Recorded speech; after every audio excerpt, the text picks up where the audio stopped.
ഉഹുദിലെ ശുഹദാഇനെ പോയിട്ട് സിയാറത്ത് ചെയ്തിട്ട് പറഞ്ഞു, ഞാനും നിങ്ങളോട് ചേരാൻ പോവുകയാണ് സല്ലല്ലാഹു അലൈഹി വസല്ലം. എന്നിട്ട് തിരിച്ചു വന്നിട്ട് മിമ്പറിൽ കയറി. മദീനയുടെ മിമ്പർ, 2 മിമ്പറുണ്ട് മദീനയുടെ മസ്ജിദിൽ. അതിലൊരു മിമ്പറാണ് നബി സല്ലല്ലാഹു അലൈഹി വസല്ലമ ശരിക്കും ഉപയോഗിച്ച മിമ്പർ. മറ്റൊരു മിമ്പർ അവിടെ പിന്നീട് ഉണ്ടാക്കിയ മിമ്പറാണ്. ആ മിമ്പറിൽ കയറിയിട്ട് പറഞ്ഞു, ഞാൻ ആദ്യം എത്തുന്നത് നാളെ ഹൗദുൽ കൗസറിലാണ്. സഹാബത്ത് വിങ്ങിപ്പൊട്ടി.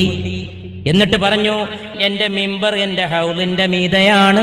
ഇപ്പൊ ഈ മിമ്പറിൽ ഇരിക്കുമ്പോൾ എന്റെ ഹൗദുൽ കൗസർ ഞാൻ കണ്ടുകൊണ്ടിരിക്കുന്നുവെന്ന് പരിശുദ്ധ റസൂൽ. എന്താണ് സല്ലല്ലാഹു അലൈഹി.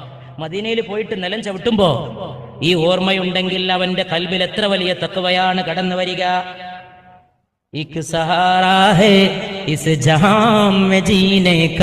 ഈ ലോകത്ത് ജീവിക്കാൻ